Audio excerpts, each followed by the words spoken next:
Welcome to our regular scheduled seminar, Wednesday morning seminar. Ross will introduce the speaker, but I want to remind you that this week we have a special seminar on Friday at noon by Michele Calvi talking about reconstruction following the Aquila earthquake in Italy. So remember to show up for that, please. So, Ross?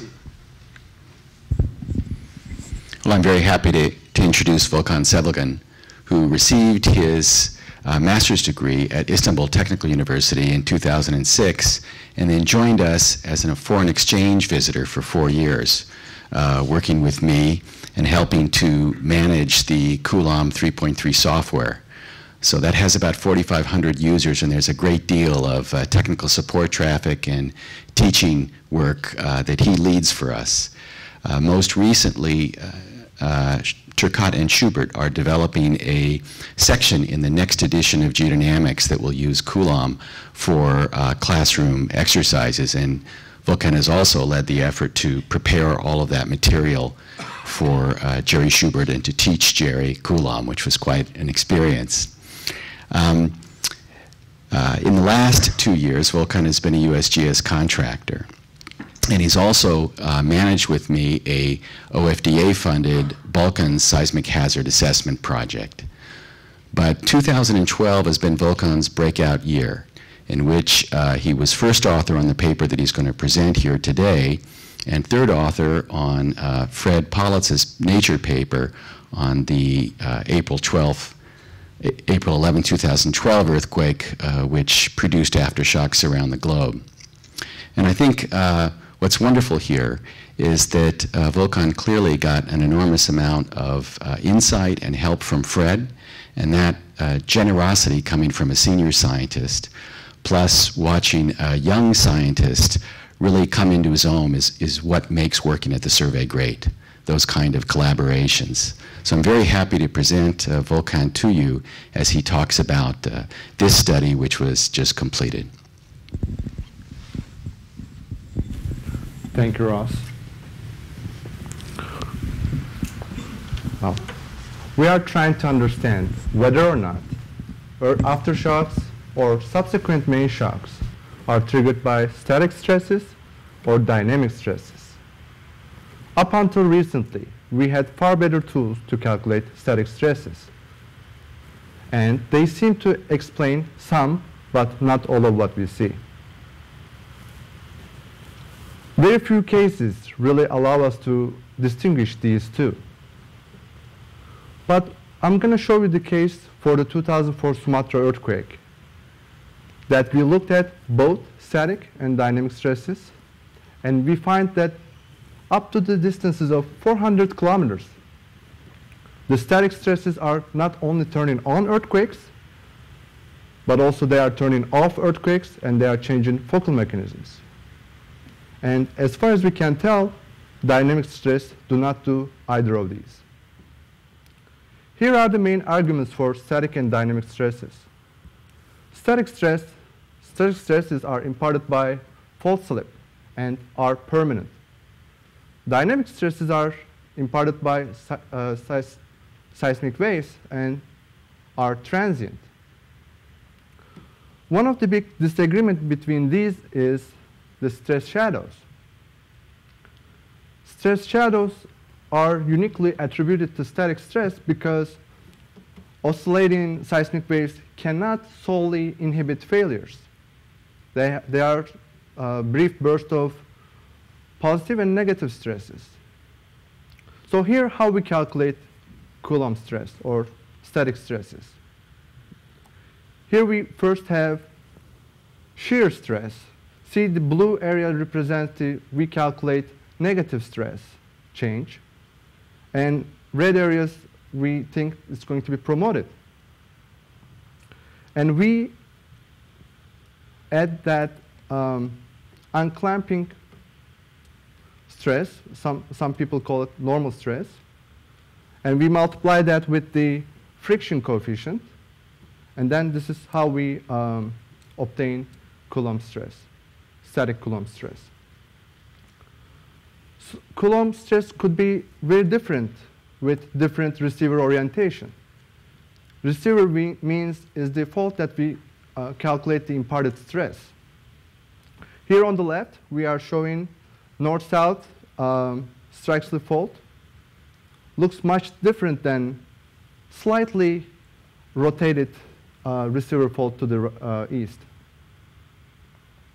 So you notice that one area was in the stress shadows, now becomes promoted. It is very hard to hunt for stress shadows because although the volume of the stress triggering and the stress inhibition areas are the same, the seismicity effect of is completely different.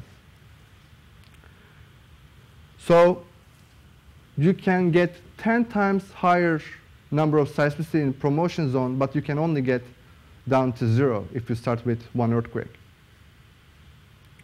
So that's why we don't see many cases easily. Stress shadows are also important because we may ourselves be living in a stress shadow.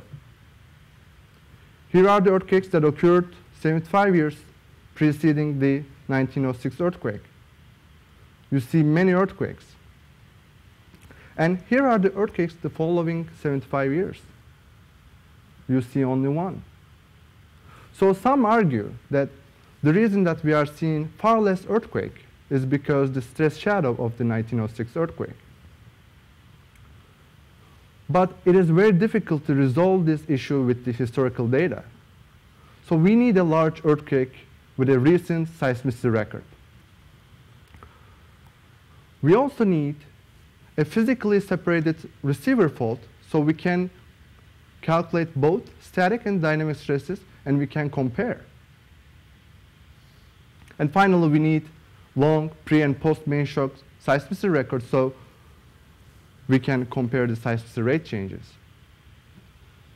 And 2004 Sumatra earthquake fulfills all of these.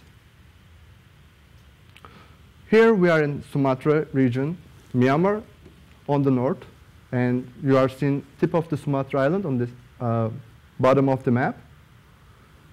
And the oblique, so by the way, this is a 1,300 kilometer rupture colored in green. Look how bigger it looks compared to the 8.6 Nias earthquake adjacent to it. It is the largest event ever recorded in 40 years. And that makes it also a very good test case for us. The oblique subduction along the Sunda Trench creates this back arc fault system and creates our ideal test receiver fault. The receiver fault consists of transform sections that we observe strike slip earthquakes, and it also has intervening rift sections that we observe normal focal mechanisms, earthquakes with normal focal mechanisms. Let me plot the earthquakes that occurred preceding the Sumatra earthquake. See how earthquakes illuminates the back arc as well as the rupture. So now let's look at the earthquakes occurred after Sumatra earthquake. Again, you are seeing it illuminates the rupture area, but in the back arc, you start seeing, especially for some areas, you start seeing more earthquakes, but for some areas, you don't see that many post-main shocks. If you look closer to it, the pictures start to get a little interesting because now it looks like the southern part of the map becomes a little bit more, sustains more seismicity, while the northern part is little, you don't see that many post-main shocks. Let me break this into two figures. So this is the pre-period. So we masked the earthquakes nearby the rupture.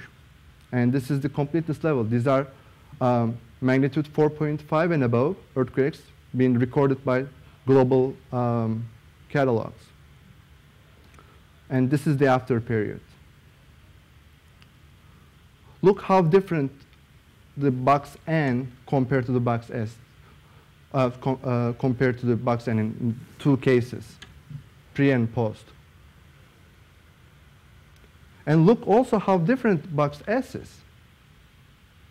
By the way, this box N is about 330 kilometers long, so it's not really a small area. So let's find out when the actually shutdown started. So let's look at the time series. So we are looking for the box N. So it just shut down after the earthquake, and it lasted for 5 years. Box S, on the other hand, we are seeing huge increase in the seismicity. It took about 25 years to reach 175 earthquakes, and now we are at 800. Huge increase. And after very same earthquake and two different places. We took all the post-main shock earthquakes, and then we put them into log frequency, log time plot. They decay like aftershocks. And notice that decay in our catalog starts after 3 hours. So this means that whatever happened during the first 3 hours, we don't know, because we don't have that in our catalog. But after 3 hours, what you are seeing is the decay lasts about 5 years. Here's the background. So we have 5 years of shutdown. We have 5 years of rate increase, and they decay in about 5 years. It gets even more interesting. Look at the focal mechanisms preceding. We have about 50-50 strike slip and normal focal mechanisms on the back arc. Look at afterwards. Virtually all the strike slips are gone. So we need to explain why we are seeing this. And this rate turns out highly striking, because the rate of strike slip mechanisms drops by 2/3, while rift mechanisms increases by 8-fold. So it's quite remarkable. So let me summarize what we are seeing here in a schematic figure. The transforms are inhibited, and the rifts are promoted. So we need to explain this. We first did was we calculated Coulomb stress on the receiver fault. So let me just plot it next to the observation. First two panels on the left are the observation, and the panel on the right is our Coulomb stress calculation. Look, all the transforms are blue or negative or in stress shadow. All the rifts are positive. Some of them are red, some of them are yellow, but they are positive. So what we are seeing here is static stress change explains both stress shadow or seismicity turn off, and also seismicity turn on. We used friction coefficient of 0.4 for this plot, and let's look at all the other friction coefficients. So this is for friction coefficient 0. This is identical to shear stress. We are seeing the same thing. Transforms are blue, and rifts are red or yellow. This is the full range of the calculation using different frictions. So our results is consistent if you choose friction lower than 0.5 which seems pretty reasonable if you think that oceanic crust has been shown as a lower friction regions by other studies. We also did the same study with using different fault models, but I'm only showing this one. It looks like Coulomb stress can also explain focal mechanism change. Look how the promoted mechanisms increases from 65 to 100. Just think of the pre-2004 mechanisms as a control test. The earthquake hasn't happened during this time, but you are using like a control test only. And all that matters is the number rises afterwards. And this 53% gain in promoted focal mechanisms, in fact, highly significant. And next, we are going to look at the dynamic Coulomb stresses. We used Fred Polis's fault model and his method to calculate dynamic stresses. This is an isotropic Prem model being used for the calculating dynamic stresses. And so we don't have any basin effects or lateral velocity changes whatsoever, etc. So we had to simplify it a little bit. So I'm going to show you an animation that on the left, you will see the transform, dynamic stress resolved on the transforms. And on the right, you will see it's resolved on rifts, on the rifts. Starting. First thing to notice is dynamic stress is sweeping across the fault, and they look rather similar. What different here is the remaining static stresses. And you see the huge directivity. The waves to the north are much higher than waves to the south.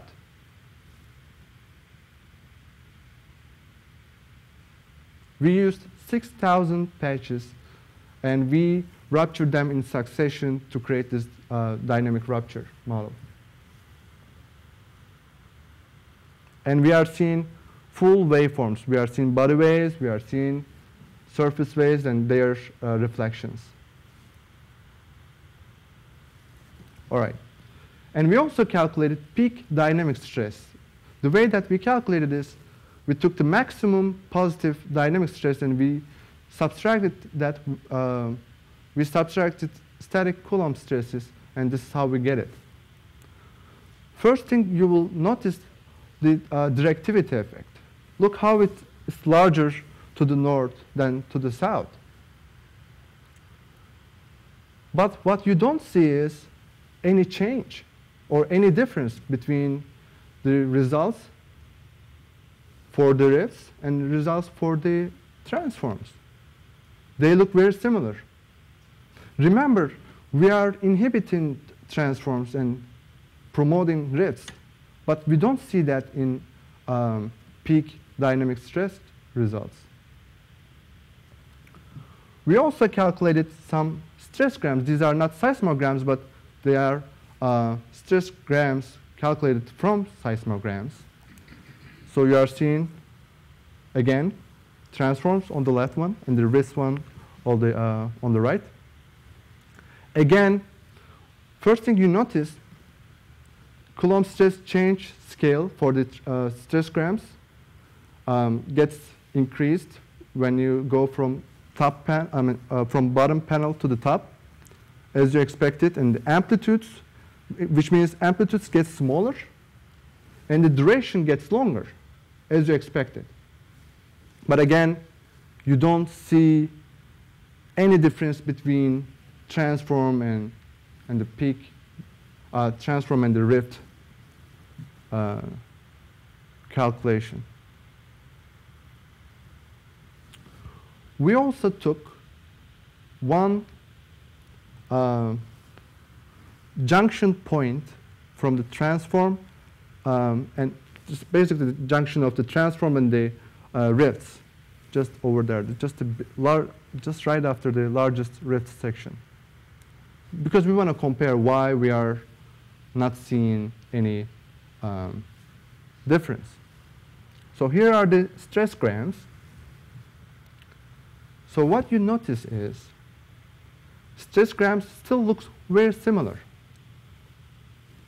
You can tell the number of positive pulses or number of negative pulses are similar. Duration looks similar. But if you look closer and plot the frequency spectrum, what you see is the transform for the lower frequencies. Transforms, in fact, has higher amplitudes. So this is quite interesting to see because remember, we are inhibiting transforms and triggering rifts. So if anything, this is opposite to what we are observing.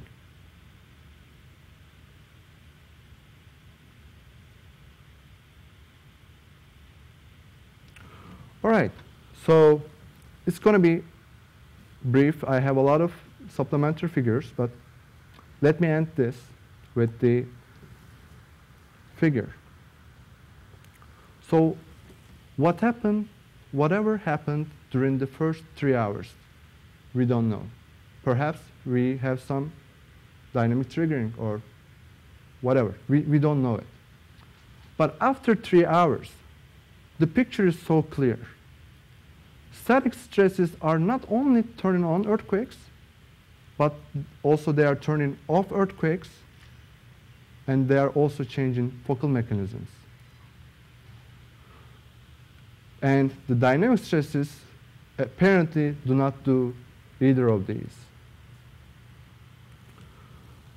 So if you look at the figure, you are seeing very high amplitude dynamic stresses. Although they are shaking the faults very hard, what matters is, in our study, is the small but permanent static stresses. Thank you.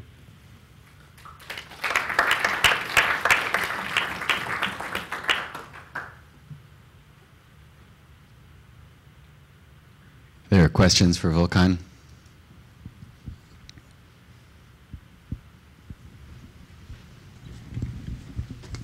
Yeah, that was great, Volkan. I had a question about region S. You showed that it was a 5-year shutdown convincingly for figure N using the time series of events, but for figure S, it wasn't clear if that was for 5 years or something much shorter.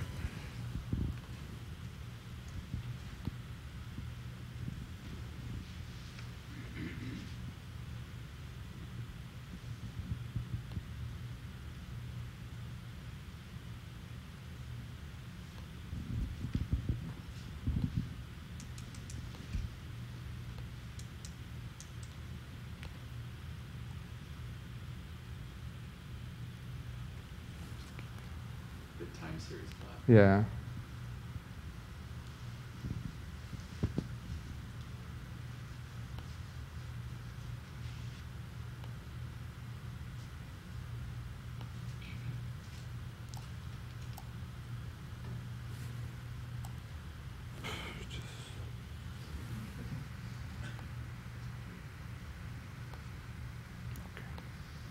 There you go.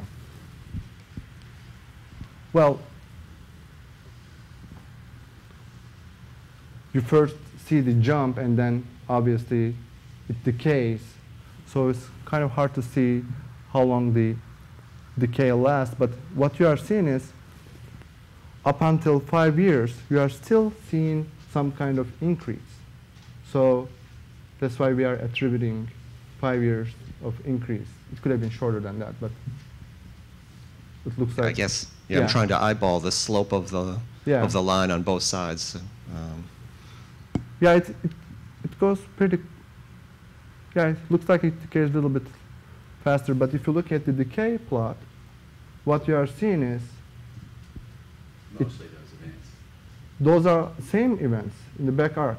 So they decay, and these are only the post-main shocks. So they really decay 5 years. So that's why I said they decay 5 years. You don't see any pre-main shocks here. So this is only post-main shock. So that's why I said.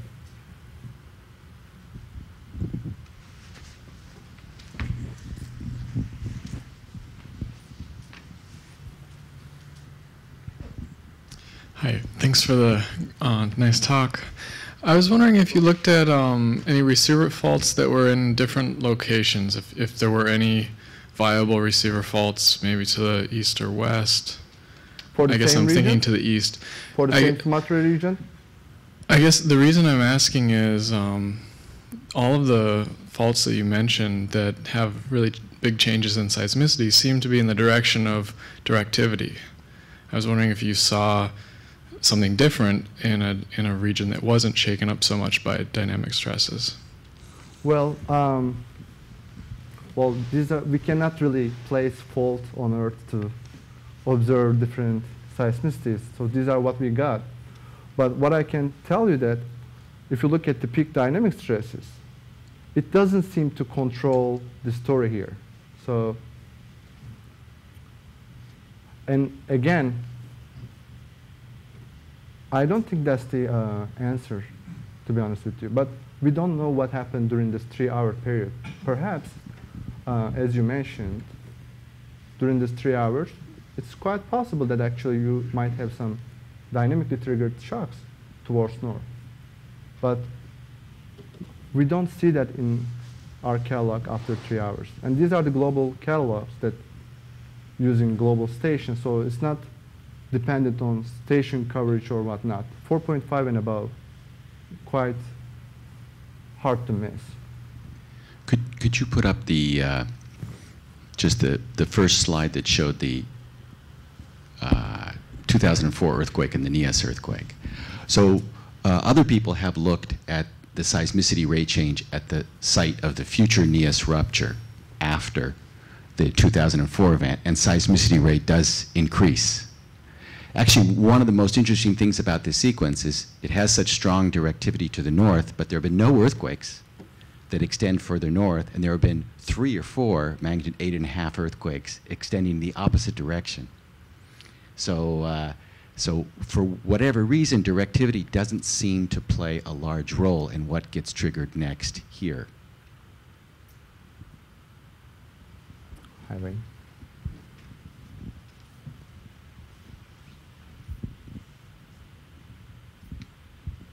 To follow up on this issue of dynamic versus static triggering, person next to me had the same comment about the 3 hours, but he's very retiring and shy, and fortunately someone else raised this. But I guess this is a question directed at Fred. Fred, in your study of the global aftershocks of the 2012 earthquake, you attributed increased rate of magnitude 5.5s to that dynamic triggering from that earthquake. Over what time frame after the earthquake did those dynamically triggered earthquakes occur? We believe anywhere from 2 days to 10 days. It depends which large earthquake. For the April earthquake, up to 10 days, I think. So that's okay. A lot less than 5 years that we're talking about. And a lot more than 3 hours, too, Yes, which is also more than 3. Yeah. Well, I'll let. Yeah. Well, maybe lots of things were triggered in 3 hours, and there wasn't anything. Yeah.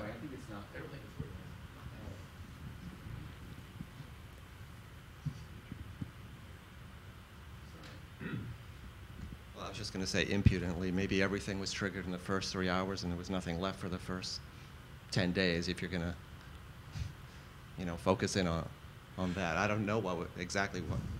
Do you know what was happening in the first 10 days, for example? Well, I looked at it and I don't see any signal. I don't see any increase. What I did was I just extracted all the earthquakes in my study area, so close to the rupture, and removing also the back arc fault system. and looked at the global global earthquakes, and I looked at from magnitude 4.5, and I don't see any difference 6 days before and after for the Sumatra earthquake. Maybe, Dynamic stress Because is I'm here. also one of the co-author of the other paper, so it's kind of ironic yeah. that saying one thing for the one paper and another thing for the other paper, but this is what we are seeing here. Oh, well, that was a very convincing demonstration, so I'll ask a question. That was a very convincing demonstration, so I'll ask a question Thank on you. another area. But why, say, the Parkfield earthquake? A large number of aftershocks, a very large number, occur right along the length of the fault in a stress drop area. Why is that? Well, I think, do we know the focal mechanisms of these earthquakes? Well, I'm thinking of the Parkfield, yes, we know it. We don't know the orientation of the receiver faults. Well, I can show you one example from Parkfield area. The creeping Perhaps I'm section. taking this too far afield. If you have it, that you don't have an immediate answer for that. That if is it stress triggering or what? Well, the answer, I don't know. Okay, Because that's fine. That's one other comment I wanted to make. Why do you persist in using bars when you should use megapascals? well, it's very practical way, because we are living under 1 bar atmospheric pressure, and we put about 3 bars to our car tires. Do you know how much MPG or MPA do you put on your car tire, or what? It's harder, right? And the plus, the another amazing thing is, it's been shown that other stress triggering studies, about 0.1 bar is adequate to trigger earthquake. When you convert that to MPA, the number gets so small, so it doesn't really, it almost looks like 0. So that's a like psychological effect. Oh. Okay, I know 100 miles to Sacramento. I don't know in kilometers right off. Should we then not go to Well, the now metric you are system? feeling me because I'm from Europe, so it's completely opposite. Okay, I have to take the mic away from Jim. Let me just offer my answer to your question. Why do we see aftershocks on the fault plane if that's the deepest stress shadow? And the best answer is that there's a lot of spikiness and variability to the slip. So unless the slip is very smooth, there will be patches of stress drop along the fault.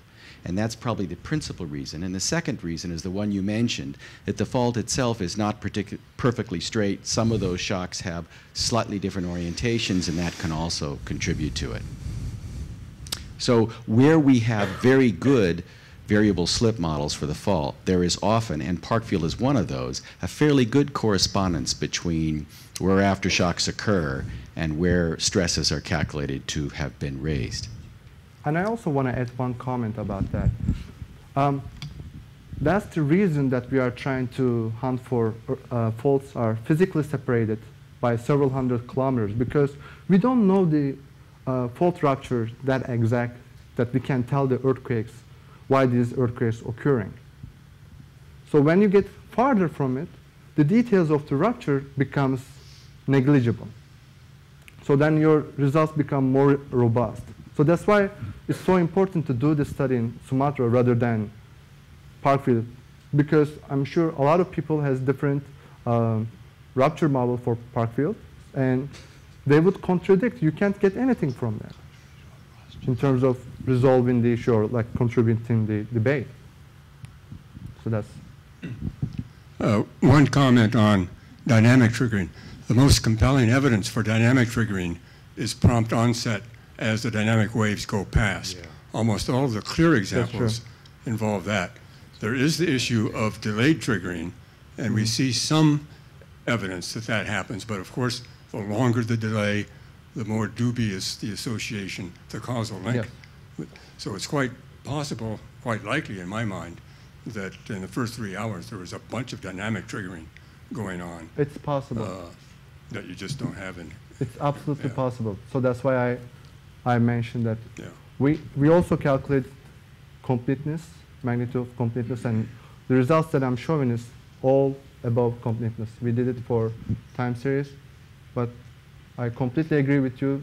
If anything happened during these 3 hours, we don't know. This might be a good study for Xi Jinping to do, to try Yeah. and see those early aftershocks by this kind of template Yeah. waveform matching method, because I had the same issue that I wanted to ask Dave about. It I think seems so like too. the dynamic triggering occurs when the dynamic waves pass. Yeah. The only problem is we don't have that many stations in Indonesia. So Yeah. it's, and plus you are still kind of close to the fault. So it's really hard to be thought about that. We've been doing this for like 4 years, right, Ross? We've been doing this for 4 years. We looked at that possibility too. But it's really hard to filter waveform while you are relatively closer to the fault, the actual source fault. What Jigan does is, there's an earthquake half world away, and your station is just next to you. So when you filter the low waves, you are seeing the local triggered events. But you can't see this because they're going to be buried. Yeah, it's going to be extremely hard. It would be hard. You know, just to continue this discussion, of course, in Fred's paper, almost none of these supposedly globally triggered events that we find are triggered immediately. They're all delayed. So it's not clear that dynamic, yes, there is evidence for dynamic triggering that's immediate. Almost in every one of those cases, they're extremely small earthquakes. In the Parsons and Velasco study of global dynamic triggering of magnitude 7 main shocks, they all take place in the first few hours, and they're extremely small. When Tom looked at triggering of magnitude 5 and larger during the passage of the waves, he found nothing. So the evidence seemed to suggest that dynamic triggering tends to be delayed, particularly if we're going to consider the earthquakes that matter to us in terms of hazards. So it makes it very, very difficult to tease one effect from another. Immediately raises the question of why. Yes, Yeah. exactly. Why is there a delay? You know, it's not clear. Is there some kind of damage, some kind of change in fault cohesion that happens when the waves come through? In addition to whatever they do to the Coulomb stress, there may be, you know, fluid motions that get triggered. I think it's an utterly open question and an interesting one. Tom? Here.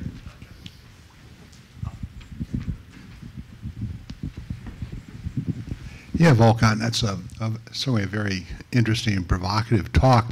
Could you go back to the aftershock slide and You tell mean me? the decay? Yeah, decay. All right.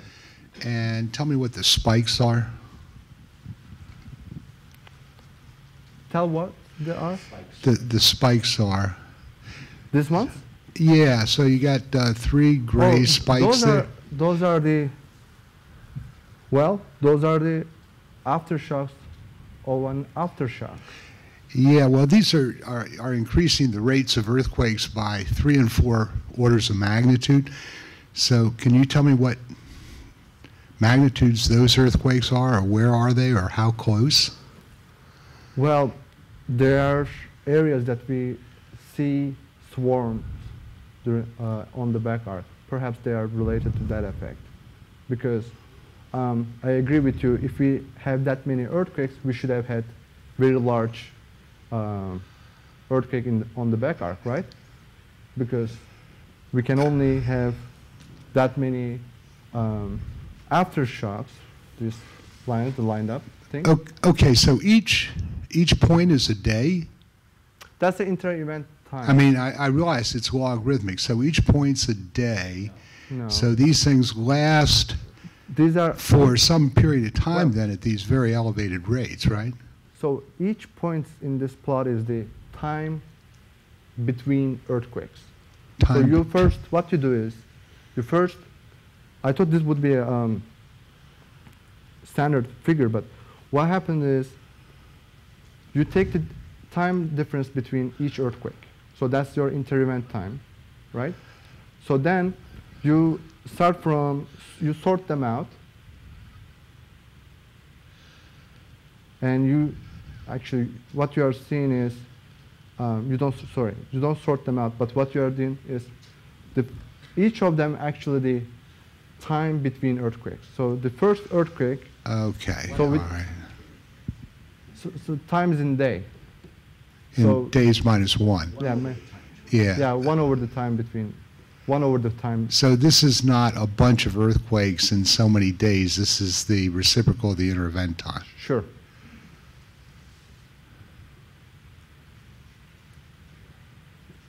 Well, still in all, because that number becomes very large, it's still true that the rates of earthquakes jumps considerably, just simply Yes. because the inter-event time becomes so small. And you can see it in after, let's say, I understand what you are getting at. So you are seeing is about 1.5 day, you are seeing some burst of seismicity. Well, it could be more than that because it's log time there. So, you know, when you're out at, Well, the log time is you at know, the hundreds, bottom, when you're out at the two of the largest ones, you're between 100 and 1,000 days. You know, those things could be lasting for a couple hundred days, couldn't they? No, that's the day. It's not a histogram as a function of log time. It's in our judgment, a better way to look at this phenomenon. If he had declustered it, you wouldn't see You have the anything microphone. but the trend. If he had declustered the catalog, all of those spikes would have gone away. Yeah. And you'd have just seen an Amori decay along that line. But since he left everything in there, like you would see on any ETAS simulation, you get spikes. You get aftershocks of aftershocks or swarms in this case. But and they still, fly up. still in all, on the abscissa, you know, when you go out to 1,000 days or you know, 10 to the third days, maybe all those dots are occurring on a single day, but you know, given that you move just a little bit, you know, and that's weeks or months all by itself, because it's log time out there. Yeah. But they So don't. you're going to 100 to 200 days. That's true. Right, so. Yeah, it's about, let's say, 30 days, I would say, because between 1 day. But at any rate, there's swarms, and are they swarms on what, the transforms or the ridge segments? On the rift section. On the ridge segments. Because transforms, you don't see any earthquake. Most of the transforms, you don't see any earthquake. Well, in the south, you did. I mean, the northern transforms, they shut down, but the ones to the south, didn't you have red colors for the ones That's to true. the south? That's true, for the Yeah. southern part. So the southern transforms did have increased seismicity. It was the northern transforms that didn't. Correct. Okay. Actually, let me show you the declustering, because we also declustered the catalog. So here's what happens. So this is completely declustered catalog with using Gardner and Napoff. So look at the box N.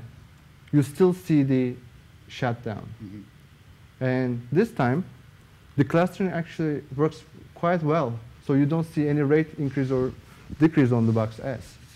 So that's why we, after we are seeing this, we are thinking all the dots that you are mentioning would be eliminated because they are aftershocks of an aftershock. No, your plot was a very interesting way of presenting the data. I just was a little bit confused as to what was really going on because I hadn't seen anything like that before. Thank you. Other questions?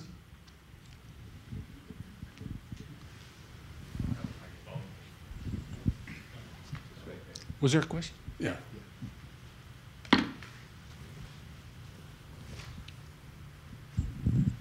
Yeah, first of all, I'm just an interested observer, not a seismologist, but my question is directed at Fred. Your triggered earthquakes from the April 12th event. You said it took up to 10 days for some of those to occur. And since you're saying they're dynamically triggered, what exactly is moving for 10 days to do that? Well, nothing's moving for 10 days. Yeah, sorry.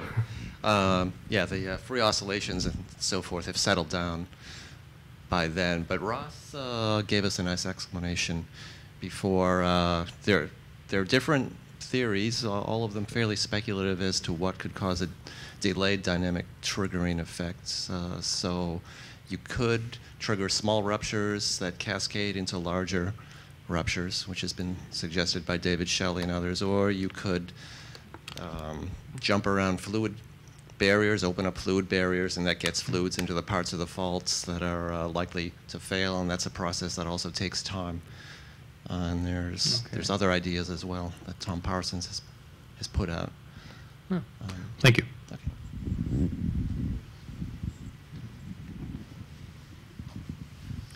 Volkan, you say that static stress changes can change the focal mechanisms, but what you showed is not that at a given point the mechanism changed before the earthquake as opposed to after. What you showed is that the number of focal mechanisms of one type decreases just because you shut off those faults. So just be careful maybe with the wording. I agree with you. It could be worded a little differently, as you suggested. Any others? Well, thank you, Volkan, for a very stimulating talk. Thank you. And I suppose... And long live bars. And don't forget that Friday we have a seminar at noon.